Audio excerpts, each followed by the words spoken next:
Teachers Making a Difference is a vision group initiative to search, find, document and reward outstanding teachers all over the country. This initiative started in 2008 and is still on in 2017. Vision Group, we are very proud to recognize teachers by running a series of articles and getting nominations for Teachers Making a Difference. Because we think that as a media house, when you recognize people who do such a wonderful job, who carry out a noble cause, the rest of the world and indeed in Uganda, people get to see the work that sometimes would have been, or that in most cases would have been ignored.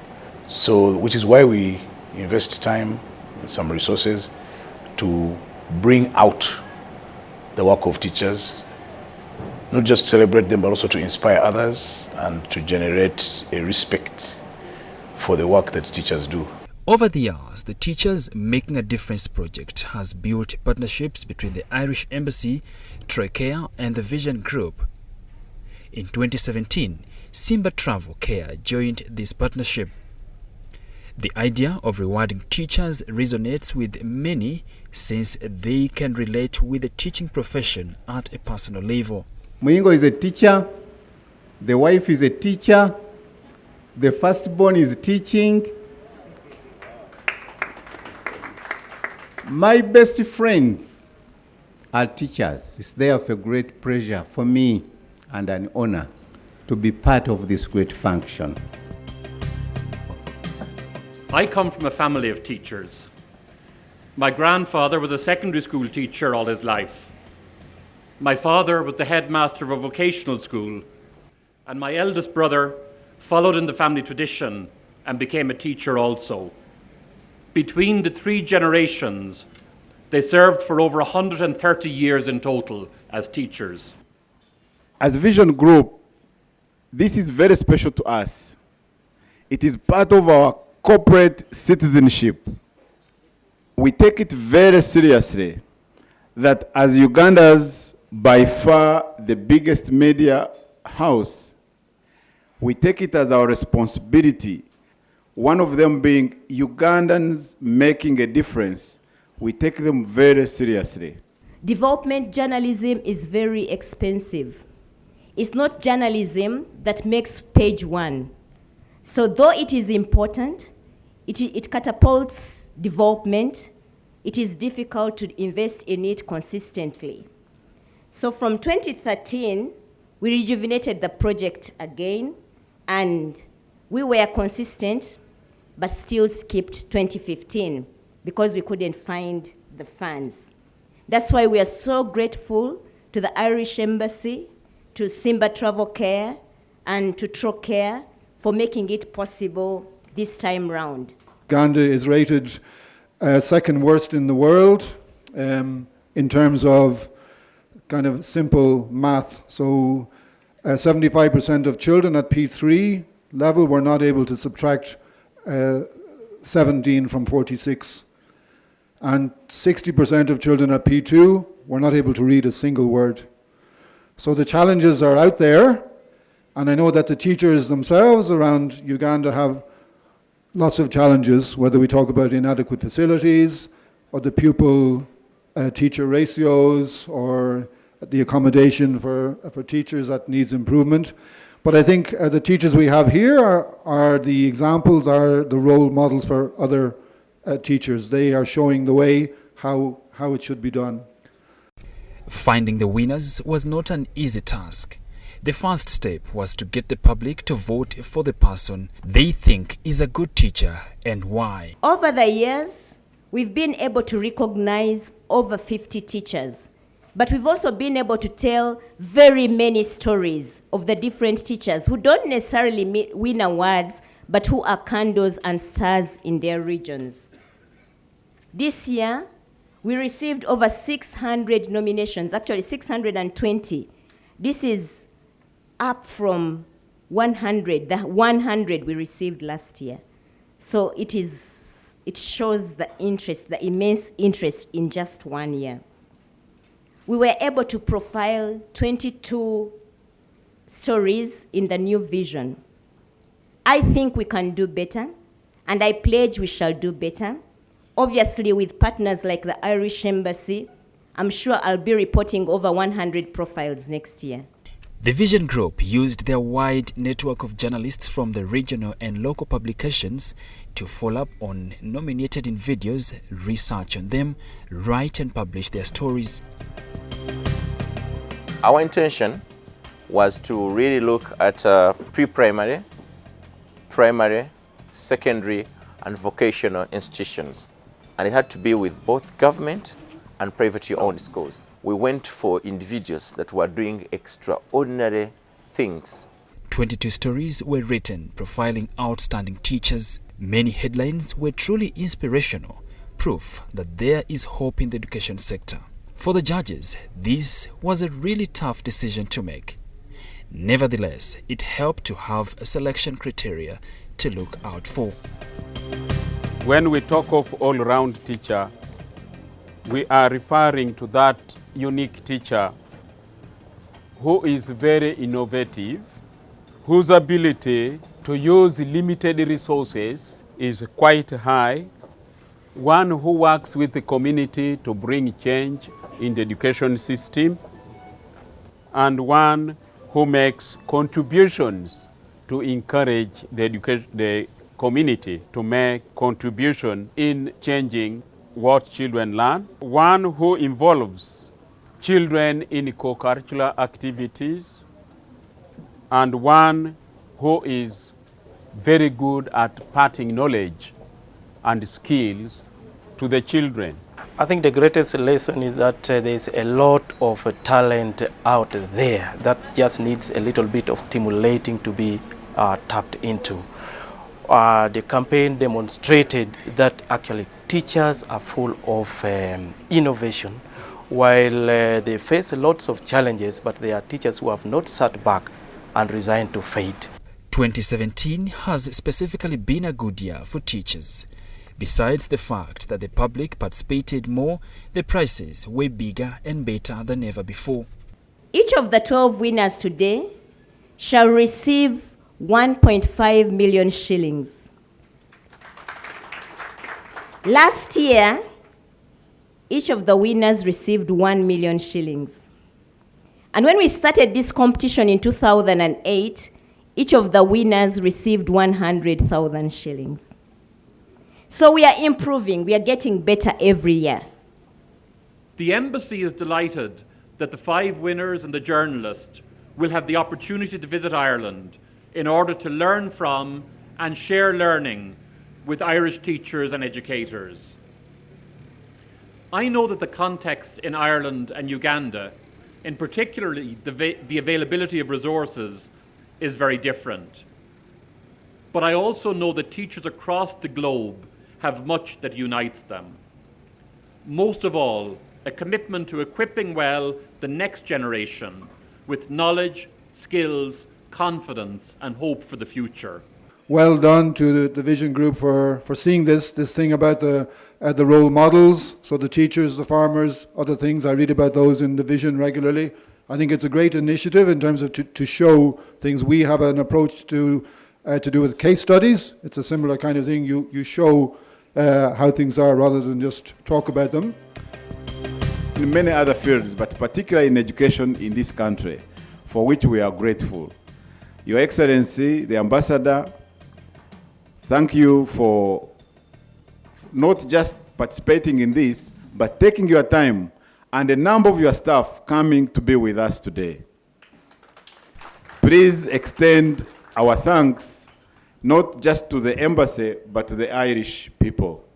Thank you very much. Our other partners, Trocare and Simba Travel Care, thank you very much. We are grateful that you made it. Congratulations for all those things, some of which our judges and our reporters saw, and those very many more things that we were not able to see. You know them. People who nominated you saw that difference, and they wanted this to go out to more people so that we influence more people than those that are within your circles. One of my favorite quotes from Archbishop Desmond Tutu. He says, "Do your little bit of good where you are. It is those little bits of good put together that overwhelm the world." For me, that's very important. Sometimes you think what you've done is very small. No. Those little bits of good, wherever you are, in whatever field, when you put all these together, you overwhelm the world, and we all live in a better place. Out of the 12 teachers we got took home 1.5 million Uganda shillings. The 5 who will be traveling to the Ireland include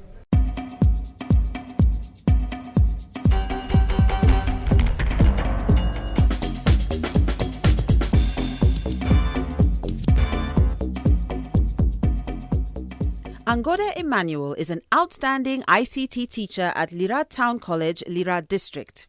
His passion for ICT has turned his school into an ICT powerhouse in the region. Run programs that help students actually build on their knowledge of ICT. And that is why you find that besides teaching Word, Excel, Access for them to pass exams, we also have the robotics club to help them implement some of the principles that we talk about in class. And also we have social media. We manage social media accounts of the school to inform the public and interact with them. We also do computerized report cards. That helps especially in processing records. For the community, we implement what we call the ICT for community training during the holidays, so that they come and then we share our resources, and then it will be a win-win situation for us. In this era where almost all work is done on computers, Angada is taking his teaching beyond the classroom, and through technology his students can now access any information they want from anywhere in the world for their studies, making the dream of distance learning a reality. Angada introduced the Robotics Club and the Science and Technology Innovation Clubs at school, which have designed a career path for most of his students. He also organizes technology competitions for the students in his community. This advancement in technology at the school attracts students to science subjects, thus creating more innovators in the area. Union Money was an application that students developed to translate the normal union money, mobile money that we use into our local language. These projects come, but they stop at prototype level. So I wanted to find a way of scaling them up and actually putting them to market. In May, we were national champions in Asia, and they developed a project called Walk Track. It was a combination of robotics and then mobile app programming, something that had never been imagined in Uganda. But little boys of around 15, 16, 17, 18 years managed to program. And to me, when we won that award, it gave me a lot of satisfaction that yes, we can actually excel nationally if we only focus and build the skills of these young students.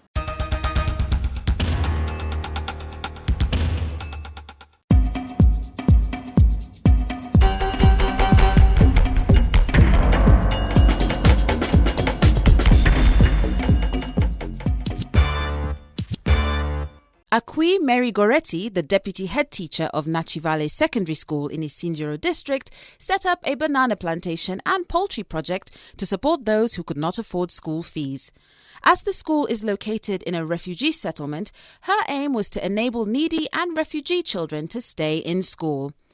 With permission from the school administration, a 1.5 hectare piece of land was offered to her in 2012, and she opened up a school farm with donations of banana suckers from the community. Through the yields converted monetary, it's used to support them in giving them scholastic materials. Any activity within the school that requires a monetary term, we convert the yields into finances and were able to clear their expenses. For example, the members of Senior 4, when it came to mock's time, mock charged a cost. We are able to pay for them the mock fees, and they did their exams. All these projects are run by One Heart, One Youth, an innovation students group that she helps to start. Through collaborations with the United Nations High Commissioner for Refugees and Windle Trust Uganda, Akwi also initiated a campaign dubbed Go Back to School, which mobilizes the communities in Isinjiro district and Nachivale settlement to take their children to school. She did this through music, dance and drama. We want civilized communities. We don't want illiteracy no more. We engage the refugee welfare counselors, the chairpersons in communities. We invite them in meetings. That has made parents outside there to bring children into school. That is 1,232 are in school. Then the 406 are nationals.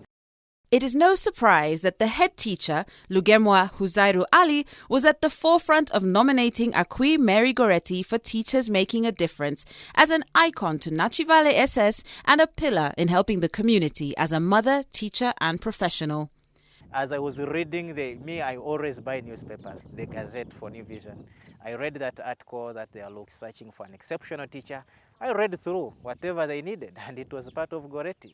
She's the person who normally encourages girl child education with the challenges of refugee education, especially females. She initiated the idea of opening up the dormitory, which I found, and I found it when it is accommodating female students. Majority were refugees. She began with this school at its low profile, when it had 196 learners or 197. Now we have moved together. The school has enrolled over 1,638, and I put all contribution to her. She is meant to be my teacher. The school started with only 2 classroom blocks, and in total the structures were 5. But today we have 20 structures. Previously we operated without a license, but as the school enrollment grew, seeing the love of the community for Nakivale, we registered the school. The school is licensed, registered with the Ministry of Education, and then we have a center for both O and A level.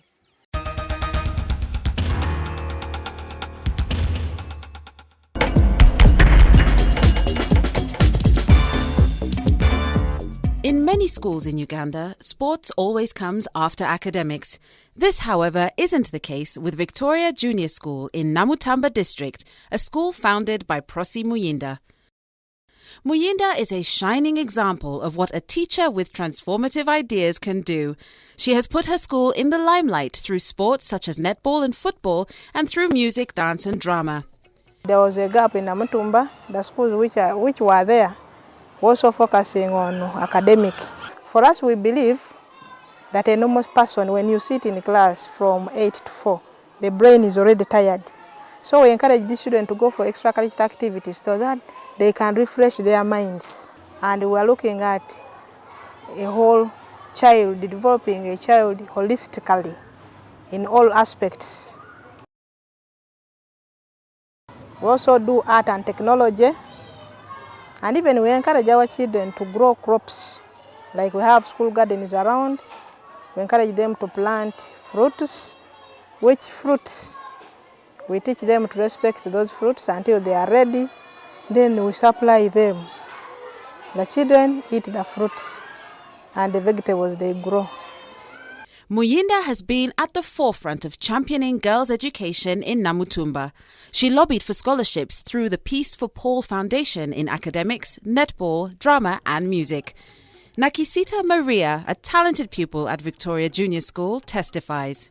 It has helped me to get free education, and it has developed my talents like talent of singing and talent of dancing. And it has helped me to gain confidence.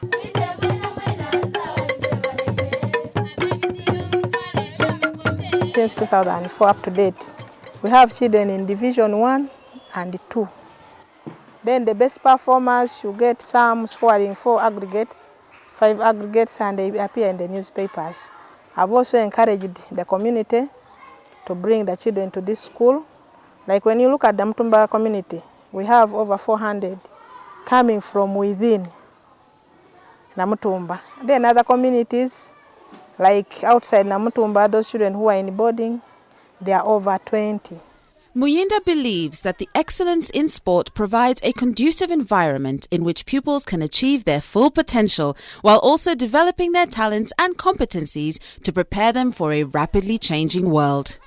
And also get interested in the learning and even in the school. Because if you overforce them, sometimes children drop out. Because not every child is focused on the academic. There are those ones who are talented in games, others are talented in music.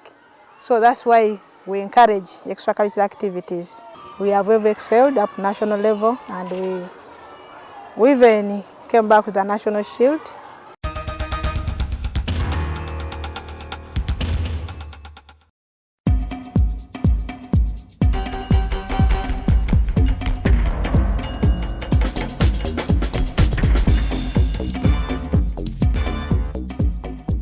Kananura Martin is the head teacher of Barrera Municipal Primary School.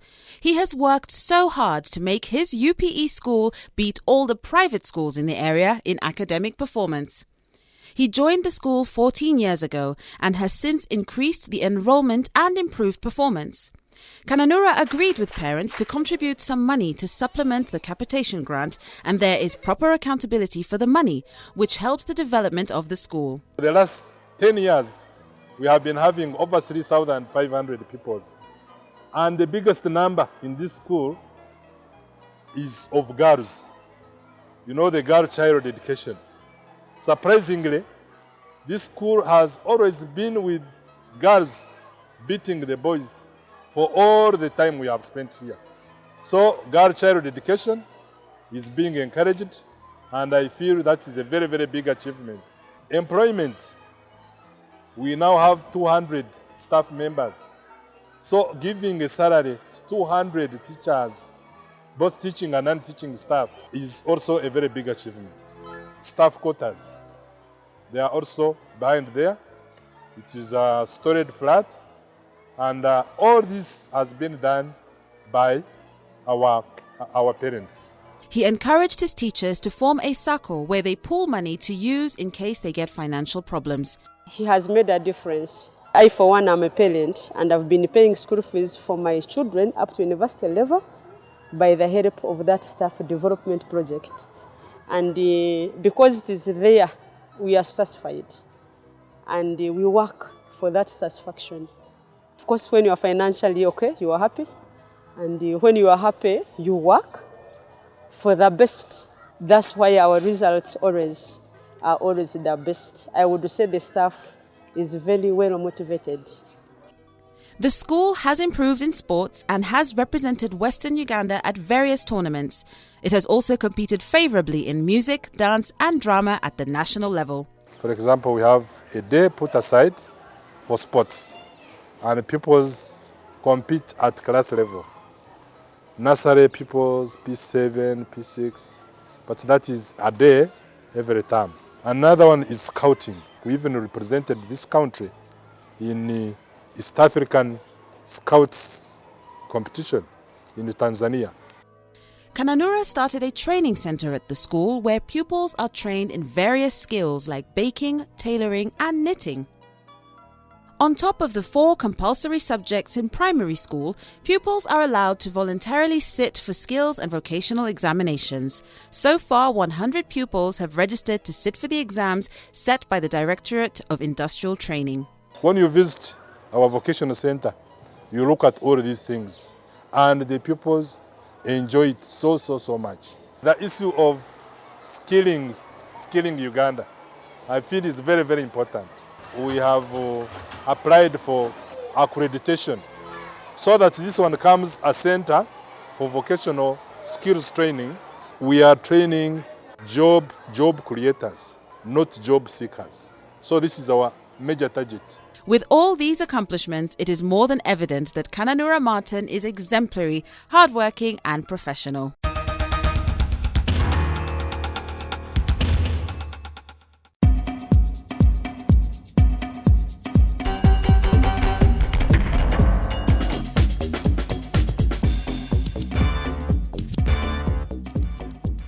Owiny Geoffrey Arims is the head teacher of Lemusui Primary School, found in a remote village of Lemusui in Nakapiripirit district. Every year, Arims spends his own money to pay bodabodas to carry candidates from Lemusui on the Kenya-Uganda border to Nakapiripirit town to enable them sit for their primary leaving examinations. Arims and his pupils brave the journey through the thicket and rough terrain on bodaboda, the only available transport system in the area. Right from here to the headquarters is 109 kilometers. Because we thought that if they keep on dropping, when will the school reach P7? We kept on transporting them up to Nakapiripirit. To some extent, they remain in my hand. Because one child to be transported to Nakapiripirit is 60,000, coming back 60,000, if there are 10 children. At that time, parents had no idea of taking children there for what. But I just said, let it be an example. I first take them and they see how children will come. I have to enter always in the pocket and make sure they stay without any psychological torture and they come back when they're okay. So when the children came and they passed very well, they said, hey, but Malim, they've gone to secondary. They went there to go to another level. So like last year when I now try to tell them about contribution, at least they could do some little thing. At the community level, Arims is at the forefront of fighting female genital mutilation, a practice that has hindered the education of the girl child. He has engaged other stakeholders in education, including the army and local leaders, to mobilize parents to send their children to school, an intervention that has resulted in increased enrollment in all the schools he has headed. This has been most notable in the Karamoja region, where the parents seem not to understand the importance of sending their children to school. One bad element in this community that was making children not to come to school, that is FGM, whereby this school was up to P7, but the girls only reach P4.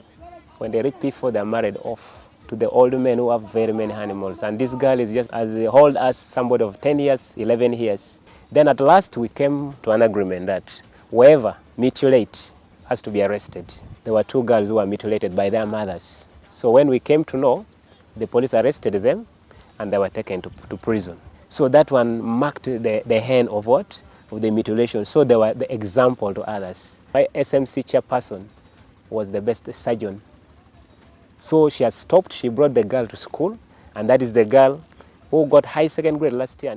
Chep 2 Chris Marie, a primary 6 pupil at Lemusui Primary School, is full of praises for her head teacher and the great job he has done to help the community fight female genital mutilation. Mutad, mutad, mutad. Itiniga mutad. Mutad, mutad, mutad. Itiniga mutad. Our teacher teach us how about to make the parts. And she look for us and we come to school. Now children, very many children, they are come to school because our teacher, they have stopped FGM. Like for me now, I don't have the parent, but it is like my father at school. Even our uniforms, they help some children, very many children. We have now 501 children in the school, and the girls are almost overlapping the number of the boys, and that makes me very happy.